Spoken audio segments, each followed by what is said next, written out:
Это история простой татарской семьи. Мы знакомимся с жизнью двух ее поколений. В центре сюжета переплетение судеб 3 братьев и 2 сестер с годами потерявших чувство общности. Живы ли вы, мои дорогие, мои родственники? Живы ли вы, моя нация? Сможете ли вы понять друг друга? Сможете ли вы объединиться? Вот я так думаю, в этом спектакле, в этом произведении у Мансура Гилязева это заложено.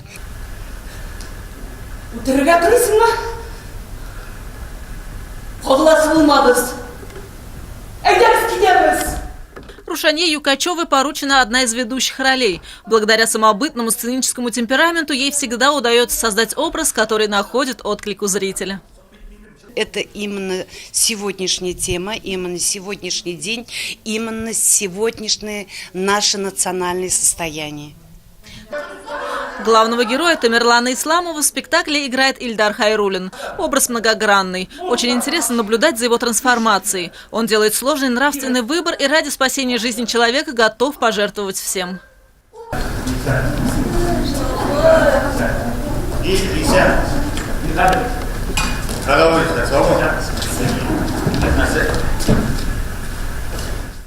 Изначально пьеса задумывалась как киносценарий, но специально для театральной сцены была изменена.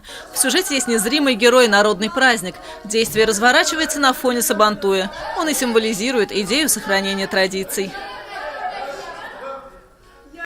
А в нашей студии любимый актер многих поколений зрителей, народный артист Татарстана, заслуженный артист России Ильдар Хайруллин. Доброе утро, Ильдар Зинурович. Доброе утро. Доброе утро. Хайрлита. В сюжете мы слышали много о новом спектакле «Живы ли вы?». Вам выпало играть главную роль. И все же, там ваш герой отрицательный или положительный? Как вы сами? Так категорично. Отрицательно, положительно. Ведь сущность человека сама очень сложная. Не в каждом человеке есть и отрицательные, и положительные черты. Это ведь... Можно видеть святого человека, который делает иногда ошибки. Кто-то делает, грешный человек делает положительные вещи. Поэтому не бывает святых или грешных только людей. Главное ведь понять побудительные мотивы человека. Почему он поступил так или не эдак. Как писали наши марксисты, ленинисты, бытие определяет сознание, поэтому кто-то поступает так, а кто-то эдак от жизненных обстоятельств. Сложно далась вам эта роль? Роль. Пока еще у нас есть такая суеверная привычка, что не рассказывать о роли, как это работало. До премьеры плохая примета, не надо рассказывать. Я могу рассказать вам о пьесе, о самой пьесе, потому что пьеса за последние годы очень интересная получилась. Мансур Гилязев, это наш известный драматург, он написал вроде бы современную легкую пьесу. В деревне, в татарской деревне, накануне Сабантуя собираются родственники. И вот на этом фоне поднимаются очень такие важные, очень болезненные вопросы. В эпоху глобализации мы начинаем терять чувство национальной самоидентичности. Мы теряем наши обычаи, наши традиции. И самое страшное в погоне за удовлетворением своих меркантильных интересов мы рвем родственные связи. Мы забываем, что мы соплеменники, что мы связаны одной кровью, что нас связывают исторические и большие духовные ценности. Вот об этом вроде бы такая легкая пьеса, но там вот такие большие вопросы. И все это отталкивается от названия, которое вы только что вот сказали. Маленькая притча. Все народы, когда друг с другом встречаются, желают друг другу здравия. Да. Здравия. Только у татар, когда они встречаются, живы что ли вы? переводят на русский язык, живы ли вы? И вот отталкиваясь от этой притчи, Мансур интересную пьесу написал, и мы сейчас с большим интересом разбираемся вместе с нашим режиссером, главный режиссер Фарид Бекчентаев ставит этот спектакль, и вот мы разбираемся в этих перипетиях и над этими вопросами, живы ли мы.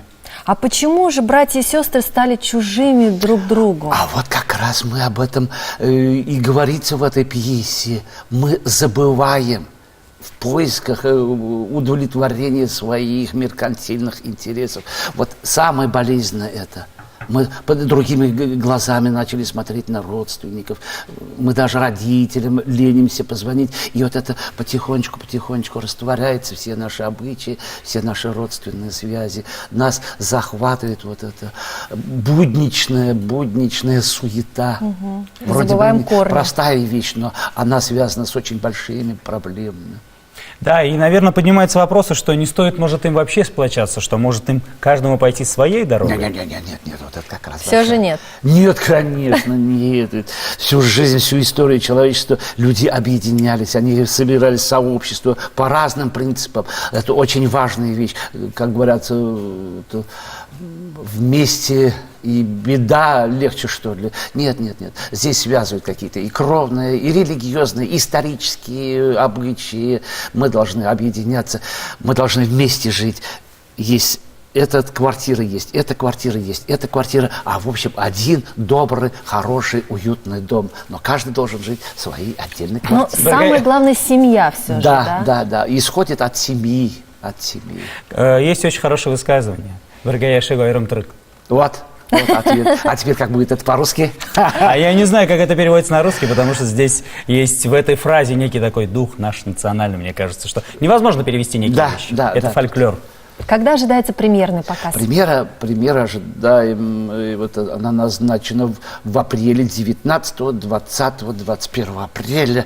Мы очень волнуемся, потому что давно такой серьезной пьесы не было. Здесь главное, понимаете, в этой пьесе, что мне интересно, придут, здесь спектакль не о том, не о песнях, не о танцах, а после этого спектакля люди должны задуматься, зрители задумаются, а как мы живем, а помним ли мы родственников. Очень важные философские такие проблемы ставятся, серьезная проблема. Но это не говорит о том, что спектакль мрачный, что накануне Сабантуй татары не могут быть мрачными. Ну что ж, спасибо большое, что пришли к нам. Аншлагов вам. И, как всегда, мы будем рады вас видеть и в нашей студии. Спасибо огромное, Эльдар Замирович. Мы